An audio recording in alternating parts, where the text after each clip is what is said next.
Y como prometí ayer, vamos a hablar hoy, vamos a continuar con la historia de Rabbi Akiva, pero en esta ocasión me voy a salir de tal vez de mi costumbre y mi línea y voy a dar una interpretación muy interesante que da la Kabbalah. De hecho, Rabbeinu Haim Vital, que fue el alumno predilecto de Lari, del famoso Rabbi Yitzhak Luria Ashkenazi, el gran cabalista. Y quiero antes hacer una pequeña introducción a lo que voy a decir, que primero estuve relatando historias que están en Midrash, en el Talmud, en diferentes fuentes acerca de Rabbi Akiva y de otros grandes sabios a través de todo este periodo que expliqué las Mishnayot del Pirkei Avot, conté las historias. Algunas se oyen, digo, muy increíbles y fantasiosas, ¿no? Que hay personas que se les dificultaría aceptar estos conceptos. Bueno, quiero hacer aquí dos aclaraciones. Una, que yo estoy trayendo las fuentes, lo que se dice al respecto en las diferentes fuentes, y aclarar que todo lo que son relatos, agadot, que están en los midrashim, en el Talmud y todo eso, no forzosamente todo es literal. Se ha escrito que muchas veces hay cosas que se dijeron como metáforas o que se dijo por alguna razón de una manera dando un mensaje y tal vez no es exactamente literalmente como es así. Eso es en primer lugar. Entonces yo nada más me limito a transmitir, que será a hacerles llegar a ustedes esas fuentes, que obviamente la mayoría absoluta de lo que está escrito es tal cual como está escrito, pero alguna cosa que puede ser un poquito ilógica y demás, también no forzosamente se refiere literal, porque así son todas las Hakadot. Una cosa son las leyes, las halajot, ahí sí se toma textualmente y literalmente. Lo que son, como dije, relatos y comentarios, explicaciones, no siempre es literal. Y dos, quiero aclarar que también en muchas cosas hay diferentes versiones.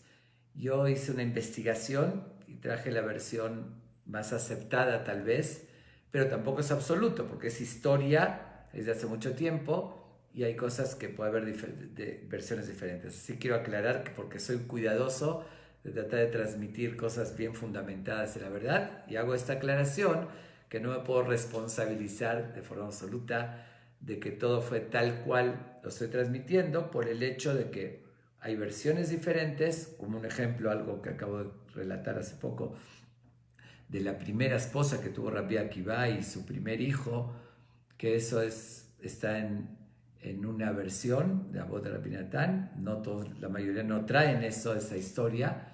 Lo encontré y explica lo que sí dice en el Talmud, que fue con su hijo a estudiar, y por otra parte menciona que inmediatamente que se casó se fue a estudiar, entonces da a entender que sí tuvo otro hijo y otra esposa. Un ejemplo, no lo digo. Pero bueno, yo lo cuento como relato, quiero aclarando eso, que no todo es literal y todo es absolutamente la versión que estoy contando. Eso es por una parte.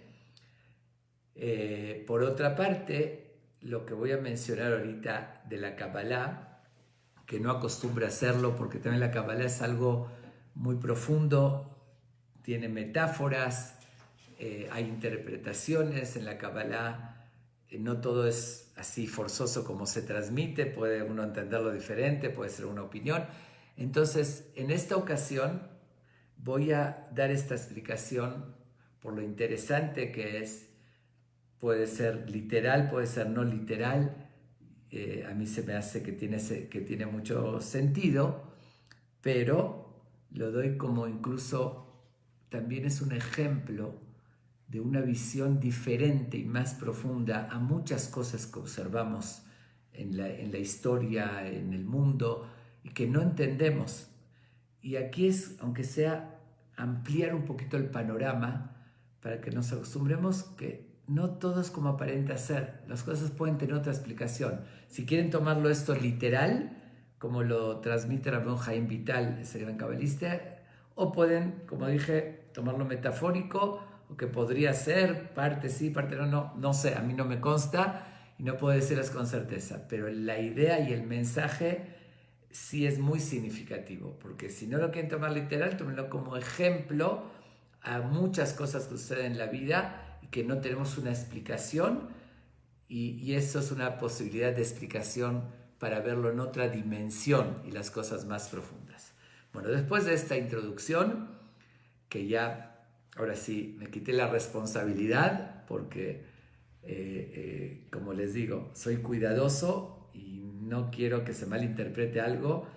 Si es una información que yo lo vi con mis ojos y lo viví, lo digo como afirmando de forma absoluta. Esas son visiones y conceptos. Bueno, entonces quiero empezar con parte de la historia que ya conté de Rabbi Akiva, pero comenzando haciendo unas preguntas de cosas que son difíciles de comprender. Y justamente con esta visión y esta explicación se van a responder todas estas preguntas. Todos conocemos la famosa historia que en el periodo de los días que contamos Omer murieron 24.000 alumnos de Rabbi Akiva. Este gran Rabbi Akiva, que tanto hablamos de él en estos días, que llegó a un nivel tan, pero tan alto, y que su esposa se sacrificó para que vaya a estudiar, y logró reunir 24.000 alumnos en esos 24 años que estuvo estudiando con el permiso de su esposa, 1.000 por año, y al final todos esos alumnos fallecen. ¿Y cuál es el argumento que conocemos? Porque no se respetaban lo suficiente unos a los otros. Pero aquí realmente cabe preguntar dos cosas, dos preguntas importantes sobre esto. En primer lugar, ¿puede ser una sentencia tan grave por no respetarse? Obviamente que es muy importante respetarse, pero en ningún lugar dice en la Torá que está condenado a pena de muerte. Una cosa es asesinato o algo similar, y otra es no respetarse. Está muy mal, obviamente, es mal ejemplo, pero ¿cómo se entiende esa gravedad? Me refiero de que hayan muerto 24.000 grandes sabios por ese detalle, como que es difícil de entender ese suceso. Eso es por una parte. Y por otra parte, yo me pregunto, es muy extraño también que 24.000 personas que están en la misma escuela, por naturaleza cada ser humano tiene otras cualidades, otro carácter. Digo, son gente diferentes, no eran hermanos ellos. Cada uno venía de otro lugar, vinieron a estudiar con Rabbi Akiva, eran alumnos. Todos cometieron exactamente el mismo defecto, todos cayeron en eso, como que está extraño. Digo, podría ser, pero es mucha casualidad que todos justamente tengan esa mala cualidad de no respetarse. Es algo difícil de comprender. Vamos a dejar ahorita todas estas preguntas en el aire. Al final vamos a responder a todas, pero voy a continuar con otro suceso importante de Rabbi Akiva, que lo menciona en el Talmud, y también sobre esto voy a seguir todavía en las preguntas antes de entrar a las respuestas.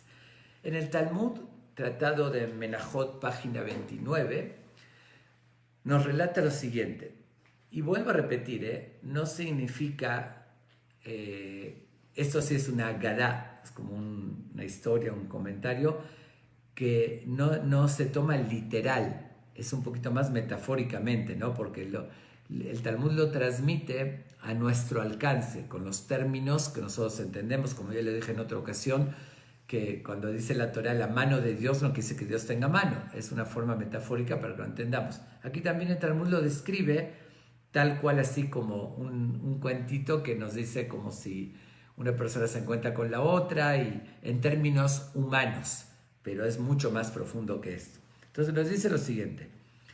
Dice que Dios, cuando Moshe subió al cielo, 40 días y 40 noches que menciona en la Torá, Dios le enseñó a Moshe, vamos a llamarlo así para entenderlo mejor con la modernidad, digamos como una película, por decirlo así, de todo el futuro, de lo que iba a suceder en el futuro. Le mostró.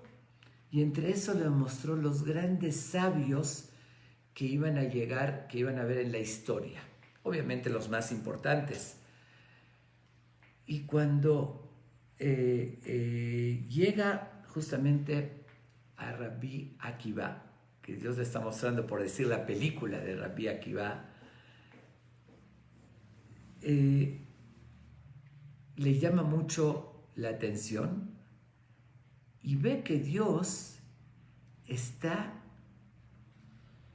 ¿cómo decirlo?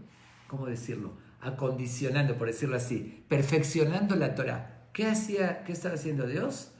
Estaba poniendo coronas a cada letra de la Torah.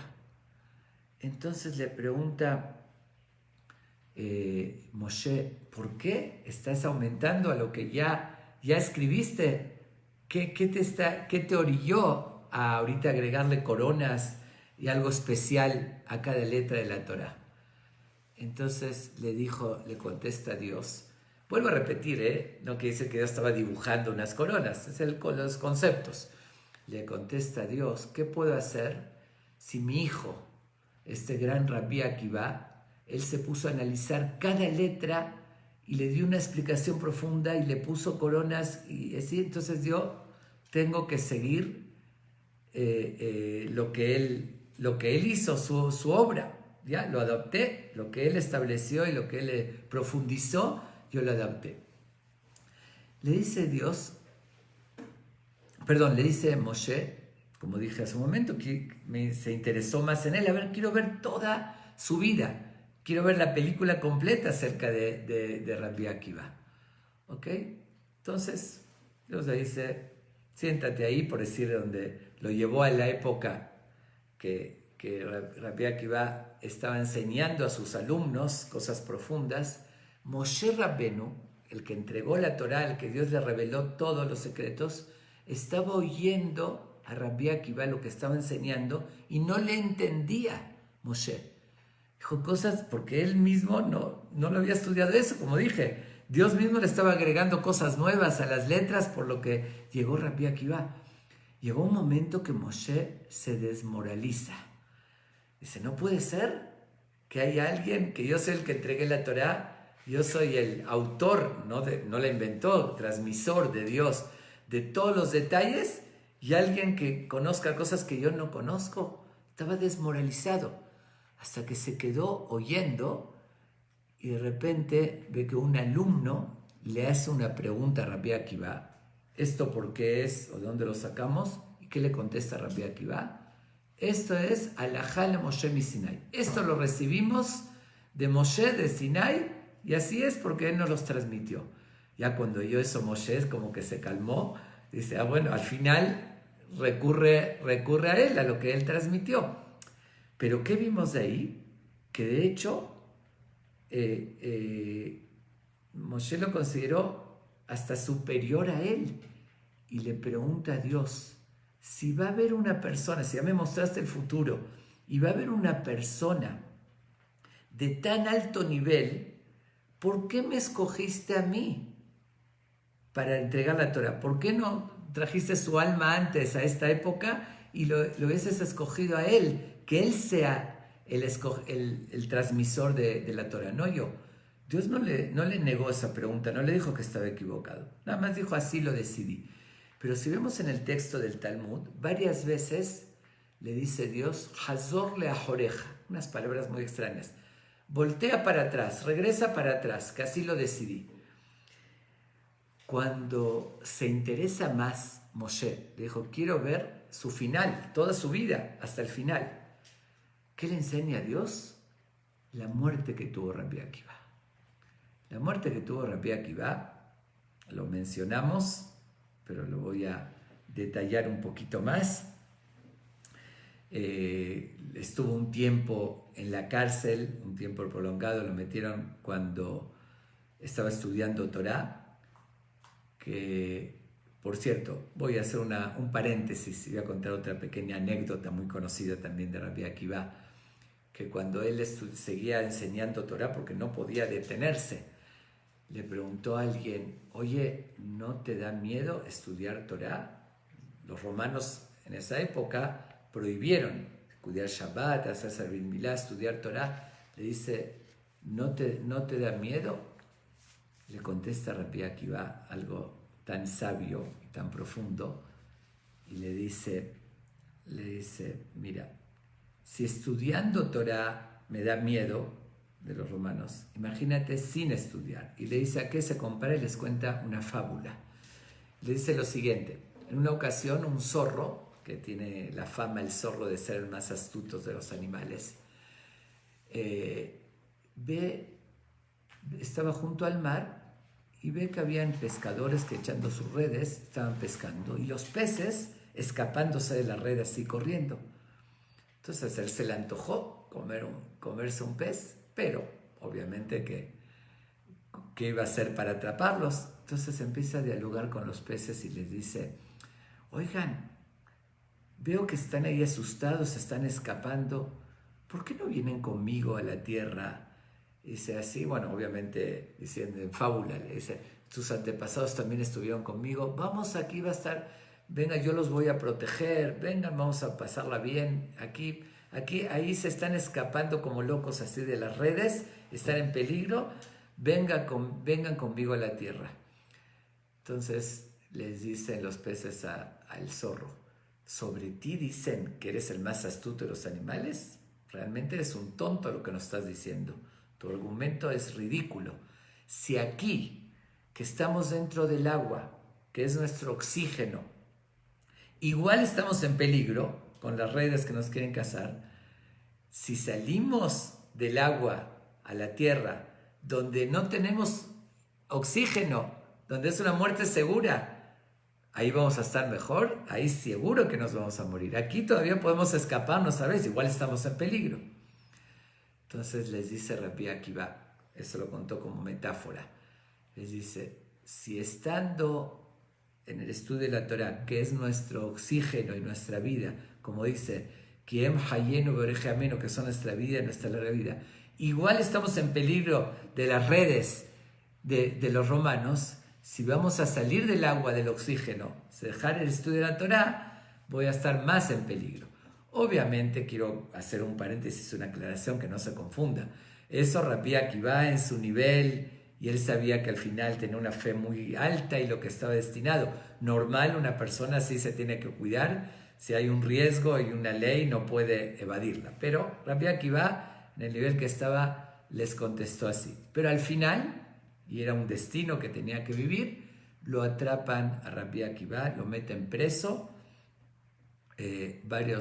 un tiempo en una cárcel, y creo que llegué a contar que iban los alumnos a veces a estudiar a la cárcel y él se negaba, pero iban a veces, cuentan que una vez uno de ellos fue junto a la cárcel como un vendedor, porque también le prohibieron, por eso lo atraparon, le prohibieron enseñar Torah. Entonces fue como un vendedor y empezó a decir, a cantar, como esos vendedores callejeros.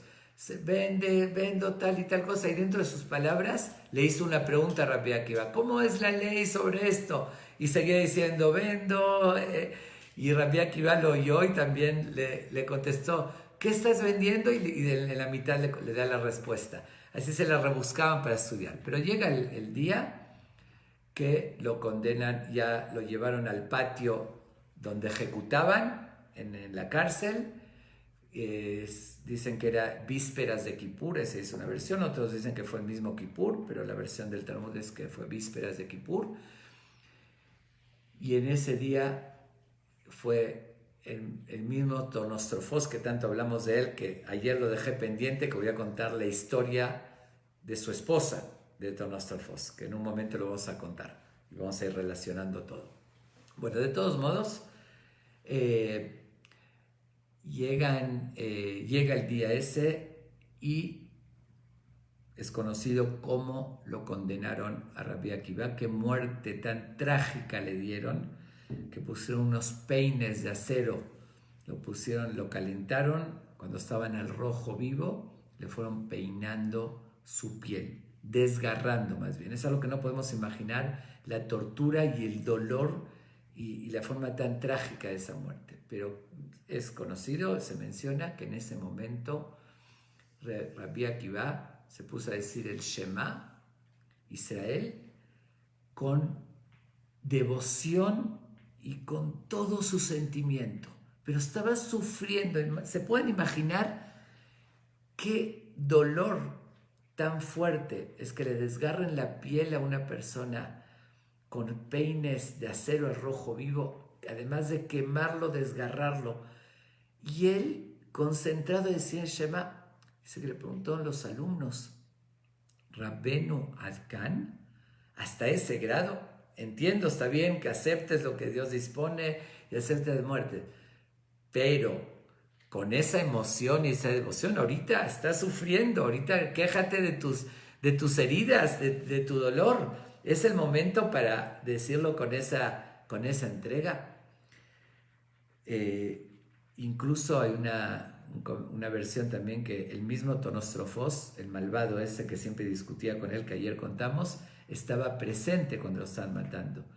Y entonces le preguntó a Rabbi Akiva, dime, ¿tú eres brujo que no sientes el dolor o te vale el sufrimiento? Y le dijo, ni una ni otra, ni soy brujo ni me vale el dolor, seguro que me duele y que sufro. Sin embargo, ¿qué les dijo? ¿Qué le contestó a sus alumnos? Dice, toda mi vida estuve leyendo el Shema todos los días. ¿Qué decimos en el Shema? Ve'avta et Hashem Elokeja, amarás a Dios, bechol levaveja, uchol nafsheja, uchol meodeja. Con todo tu corazón, que eso es conectándonos con Él, con el rezo, con la tefilá, bechol nafsheja, y con toda tu alma y con todo tu dinero. ¿Qué significa con toda tu alma? Dice, se explica a los Jamim que incluso si quita tu alma lo tienes que amar. Dice, siempre lo dije de boca para afuera. Dije, es fácil decirlo, pero siempre pensé, ¿cuándo se me va a presentar la oportunidad de no solamente decirlo, sino de practicarlo? Porque cualquiera lo puede decir. Todos decimos eso todos los días, pero no significa que estemos dispuestos a llevarlo a cabo. Entonces dice, siempre esperé. Y ahorita que se me presentó la oportunidad, ¿no lo voy a hacer con esa devoción? Esa fue la respuesta de Rabbi Akiva. Pero realmente, la verdad, es muy difícil igual de entenderlo. Está bien, todo tiene un límite. Está bien que está dispuesto a dar el alma, pero no con esa tortura y no con esos sufrimientos y con ese entusiasmo. Entonces hay que entender qué les respondió Rabbi Akiva. Esa es la tercera pregunta.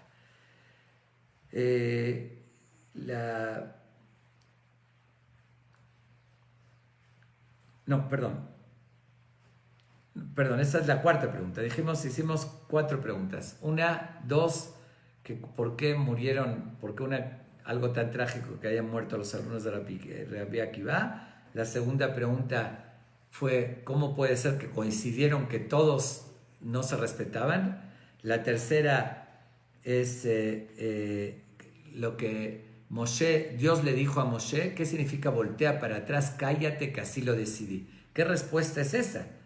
Muy extraña la respuesta y lo dejó sin respuesta también. Después que le preguntó, le dijo, Zot Torah vezot sejará, le dijo, esta es la Torah y esta es la recompensa. Así le preguntó Moshe a Dios, y Dios le contestó algo súper extraño. Dice, cállate, voltea, que así lo decidí. ¿Qué significa voltea para atrás, que así lo decidí? Esa sería la tercera pregunta. Y la cuarta pregunta, ¿cómo puede ser que por más devoción que tenía, que en ese sufrimiento, que pudo haber esperado eso? Vamos a dejar estas 4 preguntas de lado por un momento y vamos a ir a otro episodio, a otro suceso de la Torá. Este suceso está en los Talmud, es en la época del Talmud. El que voy a contar ahorita lo relata textualmente la Torá en el libro de Bamidbar que estamos leyendo ahorita. De hecho, en 2 semanas más lo vamos a leer esta historia. ¿Cuál es la historia? El famoso Balak, un rey de Moab, la Torá relata, que ve que el pueblo de Israel sale de Egipto, sale con toda la fuerza, el poder, que Dios derrota a los egipcios con milagros, las 10 plagas, se abre el mar y todo eso. Y entonces dijo, si lo tenemos que enfrentar, es un pueblo que tiene reglas metafísicas, que no son las reglas naturales, no es el poder natural. Entonces no lo vamos a poder vencer con armas, porque no son armas convencionales las que usa, son armas de Dios, quiere decir que Dios los está protegiendo. Entonces dijo, ¿cómo podemos vencerlos? Se le ocurrió, si ellos usan armas no convencionales, que es milagrosas de Dios, voy a también a contratar a alguien que usa armas no convencionales. Y por eso contrata a Bilam, que era un profeta que hablaba con Dios y tenía esa visión. Dijo, vamos a contratar a él que maldiga al pueblo de Israel. Que los maldiga, también es un arma no convencional, algo sobrenatural, y así va a contrarrestar el poder sobrenatural que ellos tienen. Bueno, la Torá relata, es conocida la historia, que Bilam intenta maldecir al pueblo de Israel, Dios no se lo permite, de hecho le pidió permiso a Dios si podía ir a maldecirlos. Dios primero le negó, después le aceptó, le dijo, pero dejo que vayas, que acompañes al rey, a los emisarios del rey de Moab, pero lo que yo ponga en tu boca, eso es lo que vas a decir. Y así varias veces intentó maldecirlos y le salía bendiciones de la boca. Ok. Cuando vio que no lo logró, el rey estaba muy decepcionado, que lo defraudó, le ofreció riquezas grandísimas, pero al final no pudo. Entonces, ¿qué hizo Bilam? Le da un consejo al rey de Moab. Le dice, con maldición no pude vencerlos, pero yo tengo un secreto, te voy a revelar un secreto, que si quieres vencerlos, haz que Dios se enoje con ellos. Y para eso, hazlos pecar, hazlos que caigan en la tentación, y de esa manera lo vas a poder vencer. Dios mismo se va a enojar con ellos y así los vas a poder vencer. Se les ocurrió y analizaron y se hicieron un plan, unas ideas. Reclutaron, en vez de soldados para ir a luchar, reclutaron a las mujeres moabitas, las más guapas. Buscaron mujeres jóvenes, muy guapas. Y ahí relata el Midrash que, bueno, la Torá dice que el pueblo de Israel pecó con ellas, no describe los detalles. Relata el Midrash que les ofrecieron cordialmente, que como estaban en el desierto, en el camino, pasaban cerca de ellos, que les van a vender artesanías, por decirlo así, de lo que ellos pusieron como puestitos en el desierto, que le estaban ofreciendo, y en los puestitos alguien entraba a comprar o a ver qué vendían. Había una mujer guapa que lo empezaba a seducir, el hombre, y así los llevaba. Pero no solamente eso, no solamente que cayeron muchísimos en esa trampa y pecaron con las hijas, con las moabitas, sino que además los incitaron a idolatrar. Es decir, entraron en la perversión y además idolatraron lo que se llama Baal Peor. No quiero ahorita entrar en el, que es algo un poquito difícil de entender qué tipo de idolatría era, una idolatría muy rara, muy extraña, pero no quiero prolongarme porque no voy a alcanzar con la historia de Rabbi Akiva y la explicación cabalística que les quiero transmitir. Pero bueno, la cosa es que, ok, está bien, son seres humanos con debilidades y cayeron. Pero lo más sorprendente de todos fue uno de ellos, un líder muy importante que también cayó en la trampa. ¿Quién era? Se llamaba Zimbri ben Salú. Era jefe de la tribu de Shimón. Habían 12 tribus. Los puestos más importantes que había en el pueblo de Israel en ese entonces eran Moshe y Aarón. Moshe era como el rey, Aarón el Cohen Gadol, el sacerdote supremo. Y después de ellos, lo que seguía en jerarquía eran los 12 jefes de tribus. Quiere decir, era el tercer puesto más importante en todo el pueblo. Y esos nombramientos no se hacían por dedazos, ni por influencias, ni por riquezas. Eran nombramientos que eran directos de Dios. Quiere decir que de verdad está a un nivel espiritual muy elevado. Y sin embargo, este jefe de tribu cayó en esa trampa. ¿Pero con quién? El rey de Moab mandó a su propia hija,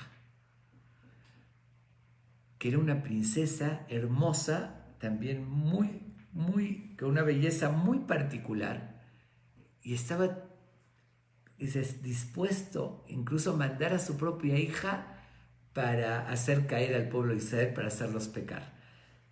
Pero cuando la manda, le advierte, le dice, tú eres aristócrata, eres una princesa con una belleza fuera de lo normal, no vayas y te desperdices con cualquier persona, no vas a agarrar a alguien del pueblo e irte con él.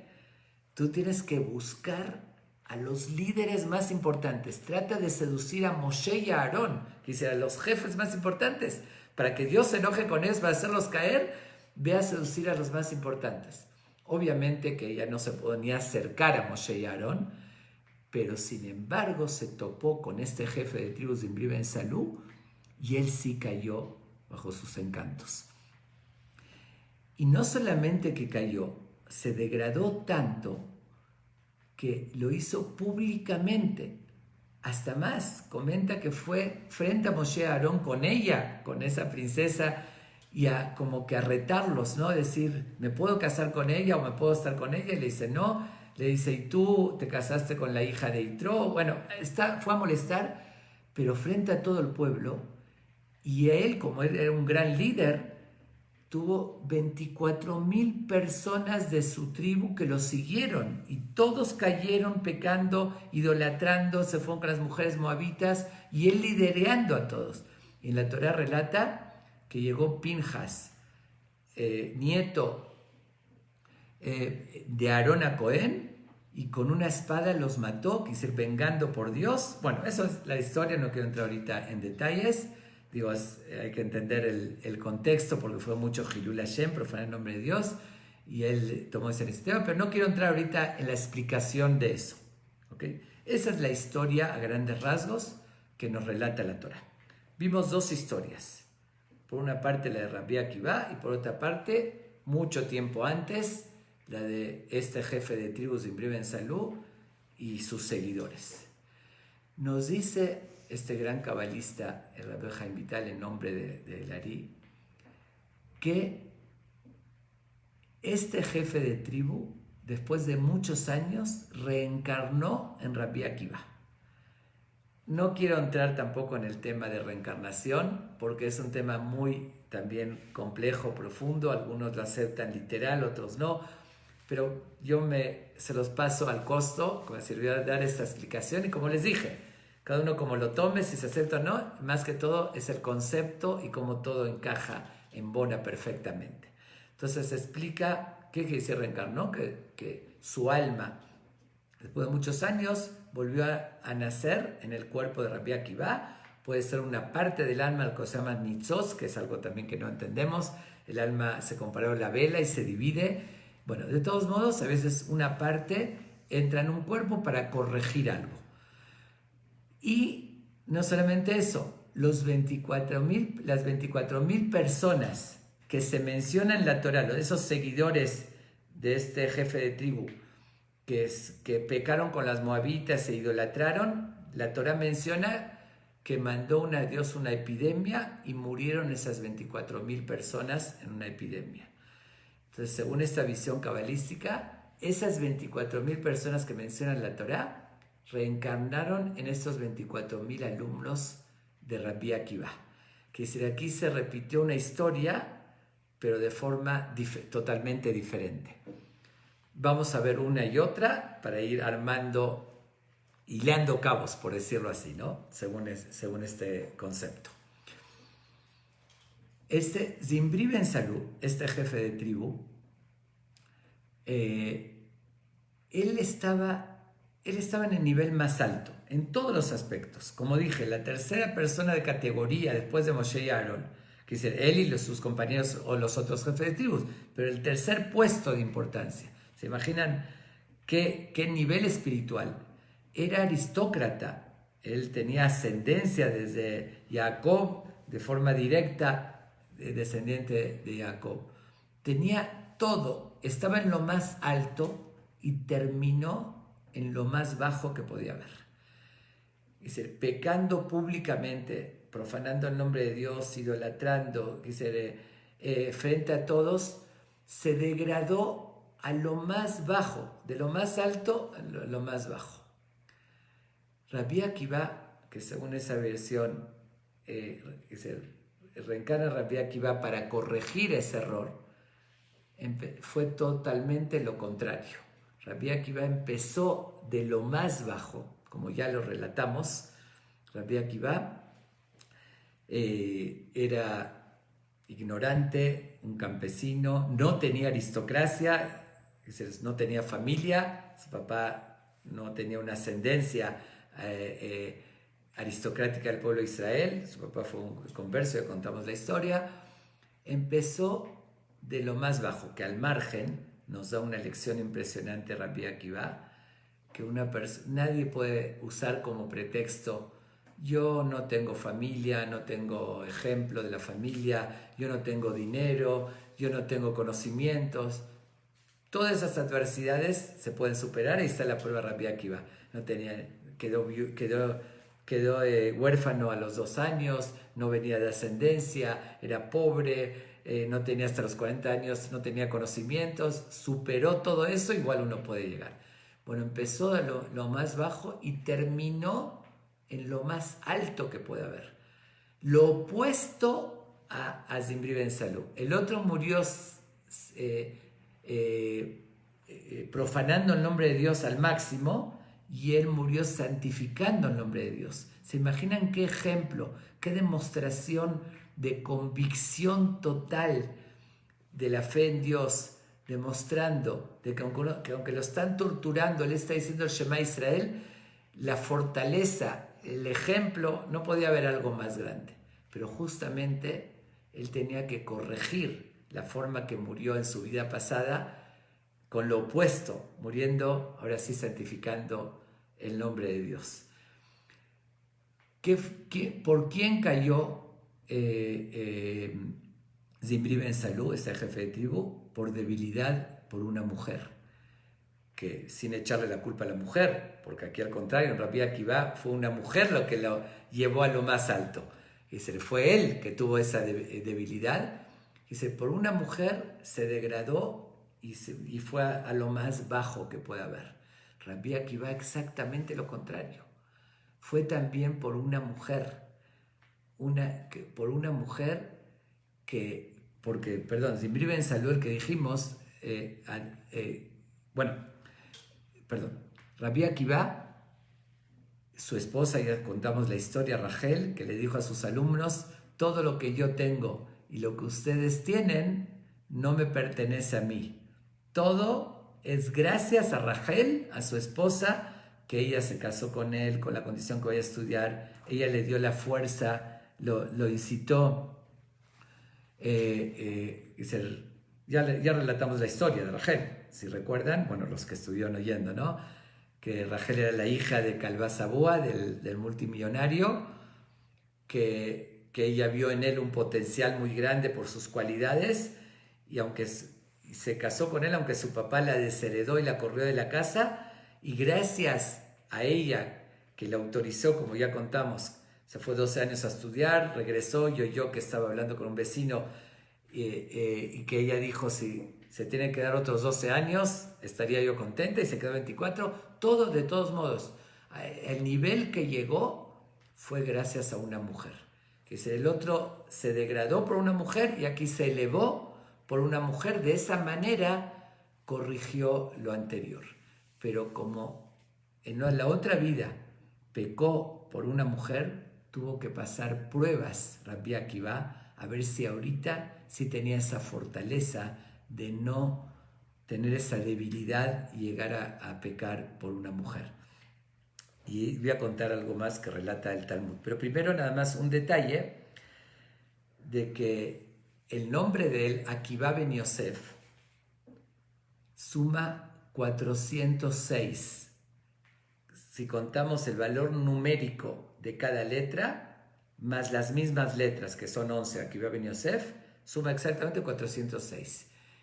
Y Zimri Ben Salú, tal como lo dice la Torá, suma exactamente 406. Es algo impactante.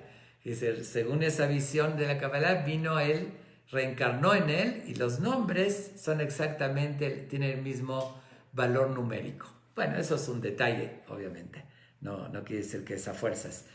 Pero hay otro, con esto podemos ver también otro secreto, o descubrir un secreto de la Torah. Cuando se menciona en el libro de Bamidbar que Dios mandó una epidemia y murieron esos 24,000 personas de la tribu de Shimón, seguidores de este líder, dice después, Vayhi Harea Magefa, fue después de esta epidemia, Vayomer Hashem el Moshe, y Dios le dijo a Moshe X. Pero hay algo muy extraño ahí. Cuando dice Vayhi Harea Magefa, se interrumpe, hay un espacio en el mismo pasuk. En la Torah, en el Sefer, se va a ver un espacio. No termina ahí la perashá, como algunos lugares que es un espacio natural cuando termina una perashá la otra. En la mitad de la frase hay un espacio. Y cabe la pregunta también, ¿para qué nos dice fue después de esa epidemia? ¿Para qué tiene que decir eso? Sigue diciendo, puede seguir relatando lo que pasó, que Dios le dijo a Moshe. Entonces, según esta visión, y explica Rabbi Haim Vital, revela este secreto y dice, aquí la Torah nos revela lo que iba a pasar. Dice, Vayhi Harea Magefa, fue después de esta epidemia, deja un espacio. Dice, en el futuro va a haber otra epidemia, dice, otra muerte de 24,000 personas como hubo en ese momento, que era para corregir el error que ellos cometieron, estos 24,000 alumnos. Eso está en código encerrado en la Torah. Y vuelvo a repetir, hasta me siento incómodo cuando hablo de un tema así, que no estoy acostumbrado, me refiero, aunque me gustó, que se estudié conceptos de Kabbalah y demás, pero como no los tomo literal y así, no acostumbro a transmitirlos. Pero bueno, esto está de verdad fascinante, por eso, como les dije, me salí de mi forma o de mis costumbres. Ok, continuemos. Relata, voy a citar otra anécdota para ir armando, ahora sí, esto porque ya se hizo tarde. Cuentan que una vez en uno de sus viajes, recuerdan que mencioné que Rabbi Akiva viajó mucho para diferentes razones, o para interferir por el pueblo de Israel, para hablar con los romanos, o en viajes que enseñaba, que curaba gente, etc. Uno de sus viajes viajó a Grecia, Rabbi Akiva. Grecia era muy importante en ese entonces.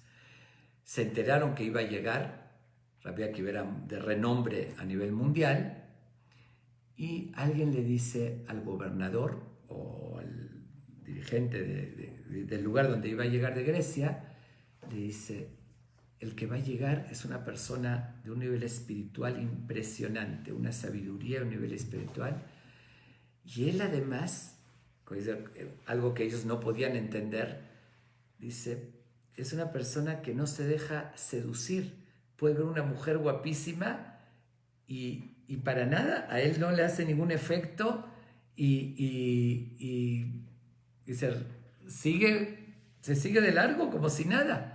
El gobernador, que estaba tan acostumbrado a la promiscuidad y más con el poder y dinero que tenía, dice, no puede ser que haya alguien así. No puede ser que una persona no le haga ningún efecto ver una mujer guapa. Dice, seguramente nunca lo pusieron a prueba. Yo lo voy a poner a prueba. Vamos a ver si es cierto, a ver si existe alguien que tenga esa fortaleza. ¿Qué hace? Era el hombre de más poder en ese lugar. Busca a las mujeres más guapas de todo el país. Dice, sabía que iba a llegar a Pequeo, se preparó. Dice, búsquenme a las mujeres más provocativas, más atractivas que hay. Bueno, las trae, las contrata y les dice, quiero que donde él va a estar, donde va a dormir, ustedes entren al cuarto en la noche, por orden del gobernador, no importa, que no pueda resistirse. Busquen ser lo más provocativas que pueda haber y yo les pido que acomodé el lugar, lo seduzcan y quiero que caiga con una de ustedes. Quiere decir que si no es una la otra, lo tienen que seducir y hacerlo caer, hacerlo pecar. Bueno, les dice, les voy a pagar muchísimo dinero, dice, para si lo logran. Efectivamente, así lo hacen. Investigan, llegan al hotel en la noche, todos se meten, ok, entonces es una orden, tenemos que estar aquí. Y empiezan, una por un lado y otra por otro lado, pero obviamente, ¿no? Tenía que ser con su consentimiento, no.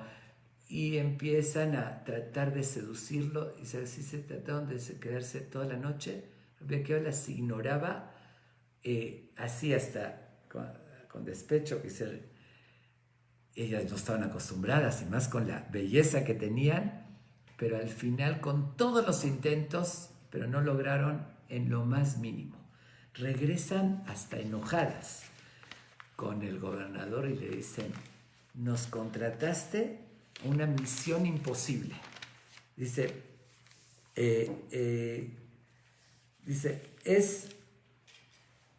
es absolutamente, fue imposible. Preferimos la muerte, así lo dijeron como desesperadas, se sintieron hasta rechazadas, despreciadas, que no estaban acostumbrados a seguir intentando seducir a una persona que para nada. Bueno, comenta el Midrash que lo manda a llamar el gobernador Rabbi Akiva y le dice, oye, me enteré de que había unas mujeres que estaban contigo y que tú las rechazaste. Le dice, ¿que no estaban guapas? ¿No son una creación de Dios como tú y yo? ¿Por qué? ¿No tienes sentimientos humanos? Dice, instintos naturales. Les dice, bueno, le quiso quitárselo de encima y le dijo, sentí un aroma espiritual negativo, de pecados, y la verdad eso me dio hasta rechazo. Bueno, de todos modos se dio cuenta este gobernador que efectivamente, como le habían dicho, tenía esa fortaleza Rabbi Akiva, y lo felicita y le dice, de verdad es admirable. No había conocido una persona hasta ahorita en toda mi vida que tenga esa entereza y fortaleza espiritual. Por mucho menos, ¿no? Otros no nada más que si los seducían se dejaban, sino iban a buscar, hasta violaban y demás. Era el comportamiento de los romanos en esa época. Entonces lo manda, lo despide con todos los honores, que se ganó su respeto. Pero volviendo a la explicación cabalística, que todavía no acabo y se está haciendo tarde, voy a tener que tratar de resumir muchísimo. El Rabbi Akiva, Dios hizo que suceda eso porque tenía que pasar esa prueba. Para terminar de corregir de la vida anterior, que había, por una debilidad, había pecado y se había degradado, ahorita tenía que pasar esta prueba, pero la más fuerte fue la segunda prueba que pasó, similar. Y ahora sí voy a retomar en lo que me quedé ayer. Ayer conté de Tornosofos, que se lo llama el Talmud Tornosofos a Rasha, el malvado, que tanto daño hizo al pueblo de Israel, el que le discutía siempre a Rabbi Akiva, el que contamos varias preguntas capciosas que les decía para hacerlo caer, pero dijimos que siempre le salía el tiro por la culata. Siempre que intentaba, Rabbi Akiva les respondía sabiamente y lo dejaba en ridículo a él. Una vez cuentan que llega a su casa enojadísimo, furioso.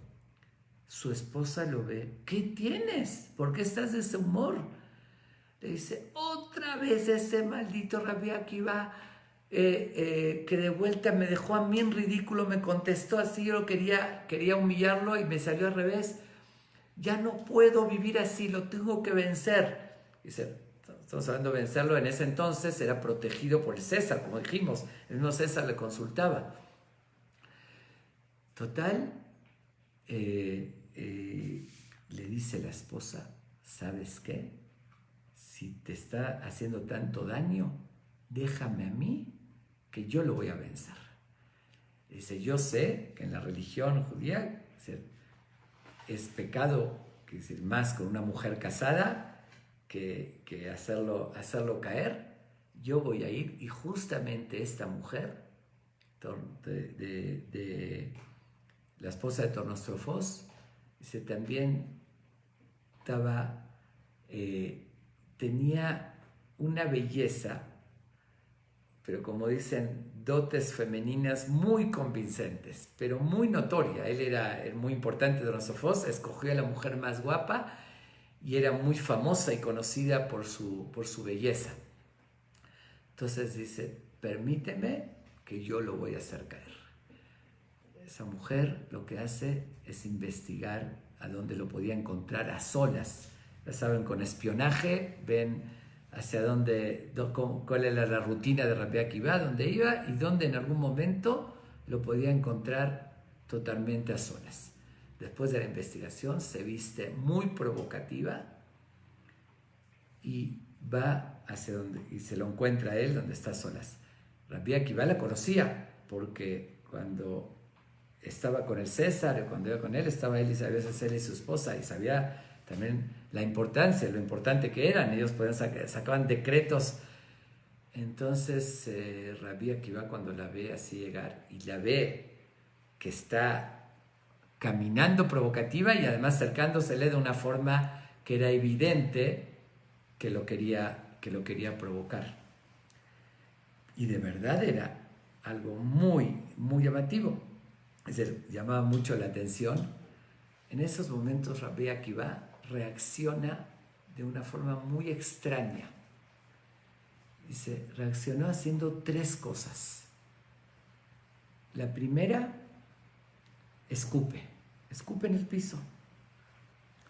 La segunda, después llora y después se ríe. Parecía loco. Dice, pero fuera de esas reacciones se queda indiferente, ¿no? Como si no vio nada, como decir, no le hizo ningún efecto. Dice, obviamente que no se dejó seducir. Ella queda, pero absolutamente impactada. Estaba tan acostumbrada que cuando salía a la calle todos volteaban a verla. Dice, y bueno, hasta la molestaban. Tenía que siempre, ella sabía que a cualquier hombre lo tendría a sus pies inmediatamente. Y la primera persona en su vida que se topa, que no se impresiona y no le hace caso, pero siente un respeto. Dice, donde yo estoy, que es en el medio que yo vivo, no hay valores, es puros impulsos animales. Dice, esta persona que tiene estos valores y principios, que no lo encuentro en mi gente. Entonces se queda así impresionada y le dice, hasta se disculpa, y le dice, nada más te pido una cosa, te respeto y te admiro por tu fortaleza, por tu valor, pero te pido por favor, explícame esta reacción tan extraña. Sé que no estás loco.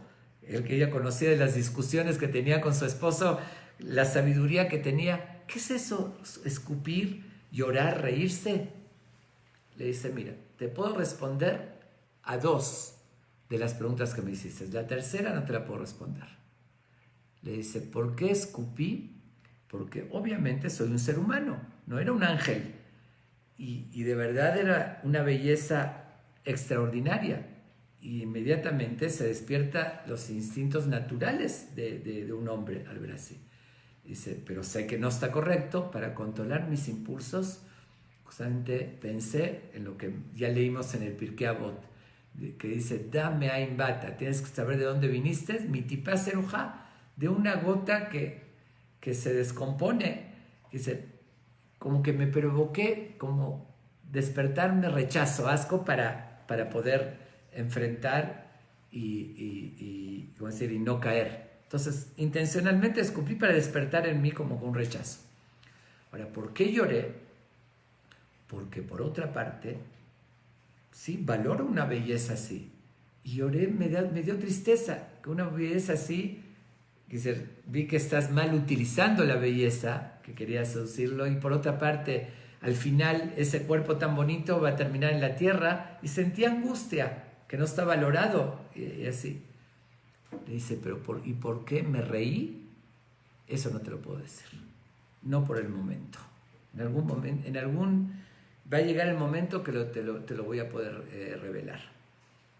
Ok, fue el último intento que a Tornosofos le salió, como dije, el tiro por la culata, porque ella quedó tan impactada de Rabbi Akiva que decide pedirle el divorcio a su esposo, porque vio la diferencia de los valores que tenía Rabbi Akiva con su esposo, que era malvado, y con toda su gente, y decide convertirse al judaísmo. Se convierte al judaísmo, y al final, eso es lo impresionante, termina casándose con Rabbi Akiva, porque después muere su esposa Rachel, y ella sintió tanto acercamiento a la religión, de convencimiento, y se casa con él. Cuando se casa con él, le dice, ahorita sí te puedo revelar por qué me reí. Porque vi lo que se llama Ruach HaKodesh, con esa inspiración divina. Ya estaba, la escribía que iba en un nivel tan alto que pudo ver que ella lo quiso provocar, y al final iba a terminar casándose con él. Entonces, por eso se rió. Dice, ahorita quieres hacerme daño y al final te vas a casar conmigo. Entonces dice, ahorita sí te puedo revelar por qué me reí. Híjoles, perdón, me pido disculpas. No lo quiero dejar sin acabar, sin concluir. Ya voy a tratar, pero ahora sí fue récord de que nos extendimos, pero esto es algo de verdad muy especial, y yo creo que lo amerita. Bueno, total, dice Rabbi Haim Vital, dice esta visión cabalística, que esta mujer, la esposa de Tornosofos, también reencarnó en esa princesa Cosbi Batzur, que era la hija del rey de Moab, y justamente reencarnó para volverlo a probar, y esta vez, que al no caer, que se case con ella bien, según la ley, como debe ser, y de esa manera terminar de corregir el error que había pecado en la vida anterior. Por eso, primero fue como fue antes una princesa, dice, esposa, ¿sí? Trató de seducirlo, al final ella por convicción se convierte y se casa con él, y tienen relaciones de forma permitida y correcta. Entonces tuvo que presentarse la misma escena. Ahorita vamos a entender el final de Rabbi Akiva, lo que preguntamos, qué significa eso que dijo, y vamos a responder las 4 preguntas que hicimos al principio. Okay. Terminando con Rabbi Akiva, y ahorita paso a los alumnos. Dijimos que Moshe Rabbenu le preguntó a Dios, cuando vio la muerte trágica que tuvo, le dijo, Zot Torah vezot Sejará, esta es el estudio de Torah, el nivel que llegó, y esta es la recompensa. ¿Y qué le dijo Dios? Voltea para atrás y cállate, que así lo decidí. Que dijimos es una respuesta incomprensible.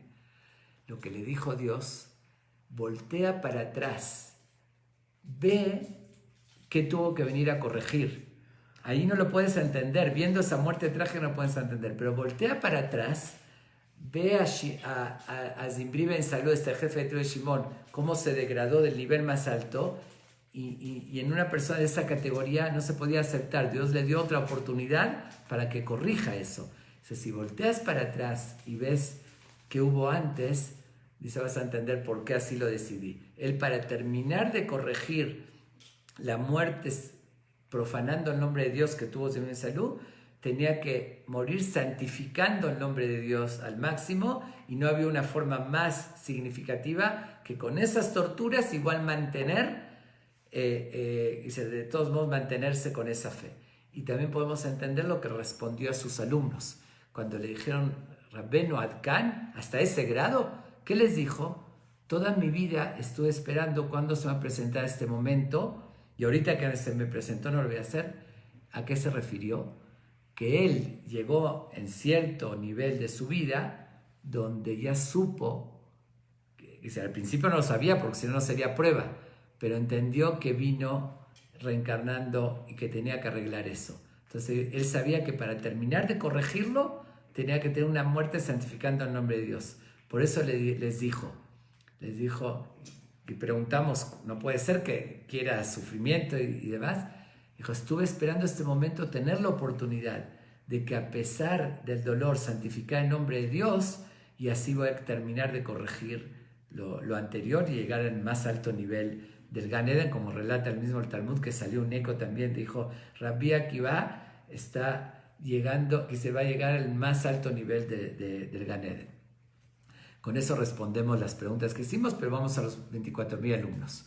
Los 24.000 alumnos también reencarnaron, con eso podemos entender por qué tuvieron esa muerte, porque tenían que corregir, la vez pasada murieron pecando y demás, ahorita tenían que morir como alumnos de Rabbi Akiva, como grandes sabios. ¿Por qué no se respetaron? Y aquí hay un secreto en la psicología del ser humano, bueno, más bien un secreto en la metafísica, ¿no? Que lo dice la Kabbalah. A veces nos llega a suceder que vemos a una persona y decimos, ay, me cae bien pero alguien que ni conocemos.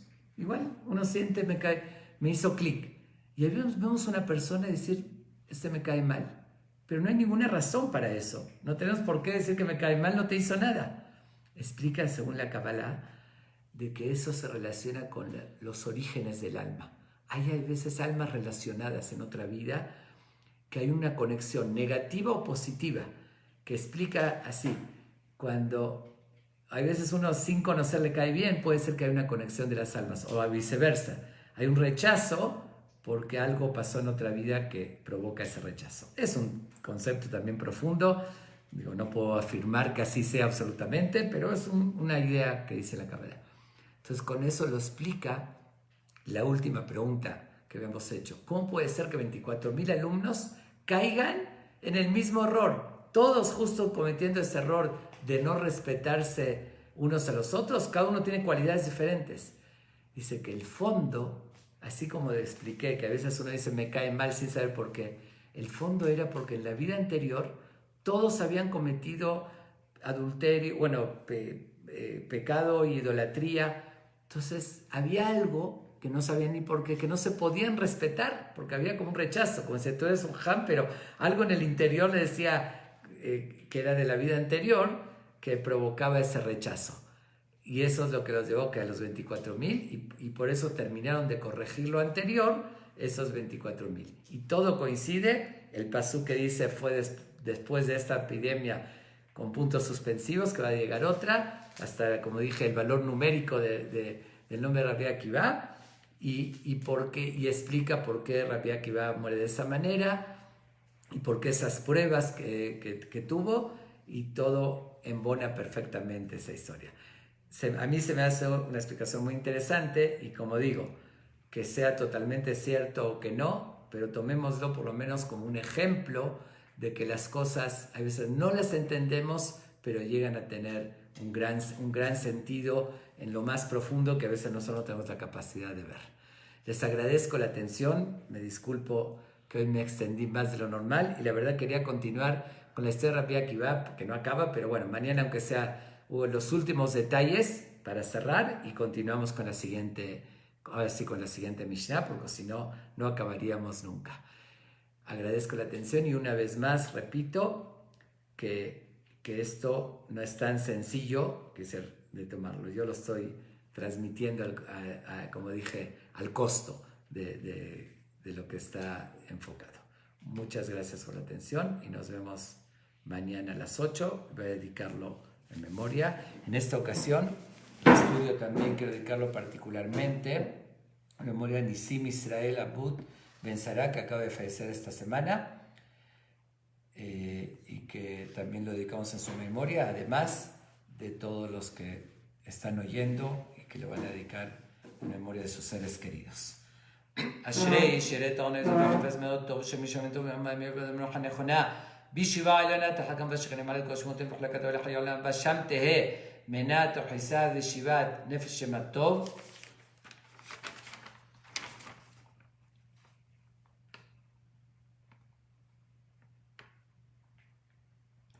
רוח השם תניחם בגן עדן תתפטרו מן האדם כל יתרם השבר והרם בלך ולכם לכם לכם ויחוס חכמה עליהם וילווה עליהם השלום על משכב וישלום כדכתיב יבוא שלום עלינו משכבתם לכם וכל בני ישראל שוכם בהם בכלכם בסייחות וכן יהי רצון ונאמר אמן. וזה הלימוד לעילוי נשמתם נפשם בטוב יעלינו וזרעם ישוערס. Que este estudio sea para elevar sus almas, que ellos estén en el Gan Eden con Dios y su descendencia con salud y bienestar y larga vida. Amén. Mañana a las 8 en punto continuamos. Gracias.